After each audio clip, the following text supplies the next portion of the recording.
جس کسی انسان پر اللہ تعالیٰ اچھا وقت لانا چاہتا ہے اور اس پر یہ 5 نشانیاں ظاہر ہوتی ہیں۔ نمبر 1، اس سے جھوٹے رشتے چھوٹنا اور ٹوٹنا شروع ہو جاتے ہیں جن کے وہ کبھی اپنا اور سگا مانا کرتا تھا۔ نمبر 2، اس پر نہ رکنے والی مشکلات اور آزمائشیں آنا شروع ہو جاتی ہیں جس میں انسان پریشان ہو جاتا ہے۔ ایسے حالات میں پریشان نہیں ہونا چاہیے، صرف اللہ تعالیٰ پر ہی بھروسہ رکھنا چاہیے۔ نمبر 3، اللہ تعالیٰ ایسے شخص کی دعاؤں کو ڈیلے کر دیتے ہیں اور انسان سوچتا ہے کہ اس کی دعا کیوں قبول نہیں ہو رہی۔ کیا پتہ اللہ تعالیٰ کو اس کی دعاؤں کو اس کے لیے ڈیلے اس لیے کر رہے ہوں کہ اللہ تعالیٰ کو اس شخص کا دعائیں مانگنا بہت پسند ہو، اللہ تعالیٰ بار بار اس کی فریاد کو سننا چاہتا ہو۔ تو ایسے میں آپ بالکل پریشان نہ ہوں۔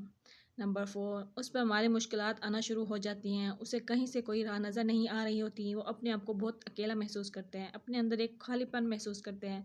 اللہ تعالیٰ جب کوئی دروازہ بند کرتا ہے تو 10 اور دروازے اس کے لیے کھول دیتے ہیں اور غیر محسوس طریقے سے اس کی تمام مالی مشکلات دور کر دیتے ہیں۔ نمبر 5، اسے کسی نہ کسی بیماری میں مبتلا کر دیتا ہے۔ ایسے میں آپ کو بالکل گھبرانا نہیں چاہیے، بیماریاں تو ہمارے گناہوں کے کفارے کا سبب بنتی ہیں۔ ایسے جب آپ پر یہ نشانیاں ظاہر ہوں، ایسے حالات میں مایوس بالکل نہ ہو، بلکہ یہ صرف اللہ تعالیٰ کی طرف سے بندے کے لیے آزمائش کے طریقے ہوتے ہیں اور ان کے بعد اللہ تعالیٰ ان کو بہتر سے بہترین نوازنے والا ہوتا ہے۔